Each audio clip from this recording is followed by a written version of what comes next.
नमस्कार दर्शकों, आप सभी का आपके अपने चैनल धर्म ज्ञान 999 में हृदय से स्वागत और अभिनंदन है।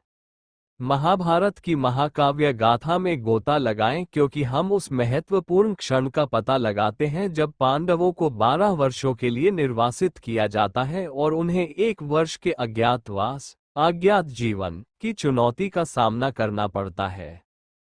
यह वीडियो उनके वनवास के महत्व, उनके द्वारा सामना किए गए परीक्षणों और राज्य से दूर रहने के दौरान सीखे गए सबक को उजागर करता है। हमारे साथ जुड़े, क्योंकि हम चर्चा करते हैं कि उन्होंने कौन सी रणनीतियां अपनाई, उन्होंने कौन से गठबंधन बनाए और इन अनुभवों ने उनके भाग्य को कैसे आकार दिया।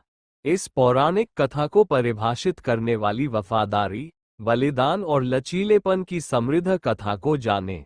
पौराणिक कथाओं और महाकाव्य कहानियों की आकर्षक दुनिया में और अधिक जानकारी के लिए लाइक, कमेंट और सब्सक्राइब करना न भूलें। पांडवों को 12 वर्षों का वनवास और 1 वर्ष का अज्ञातवास महाभारत के सभापर्व और उद्योग पर्व में विस्तार से वर्णित एक प्रमुख घटना है। इसका कारण द्यूत जुए का खेल था, जिसमें दुर्योधन और शकुनी ने छल से युधिष्ठिर को हराया था। इस घटना के पीछे मुख्य कारण और घटनाओं का क्रम निम्नलिखित है। पृष्ठभूमि: राजसूय यज्ञ के बाद पांडवों का राज्य हस्तिनापुर से अलग हुआ और उन्होंने इंद्रप्रस्थ नामक नगर का निर्माण किया। पांडवों की शक्ति और वैभव देखकर दुर्योधन, जो कौरवों का प्रमुख था, ईर्ष्या और द्वेष से भर गया। उसकी सलाहकार और मामा शकुनी, जो चतुर और कूटनीतिज्ञ थे, ने एक योजना बनाई जिससे पांडवों को उनके राज्य और वैभव से वंचित किया जा सके।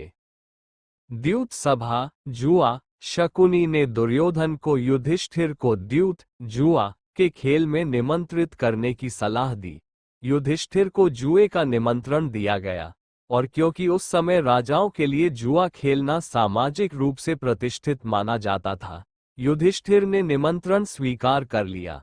हालांकि उन्हें जुए में अधिक रुचि नहीं थी, लेकिन उन्होंने इसे चुनौती के रूप में लिया। शकुनी ने खेल में छल किया और अपने कौशल से युधिष्ठिर को लगातार हार का सामना करना पड़ा। युधिष्ठिर ने अपने भाइयों, द्रौपदी, राज्य, संपत्ति और यहां तक कि स्वयं को दांव पर लगा दिया और सब कुछ हार गए। वनवास और अज्ञातवास की शर्त: जब युधिष्ठिर ने द्रौपदी को भी हार दिया, तो सभा में हंगामा हुआ और कौरवों द्वारा द्रौपदी का अपमान हुआ।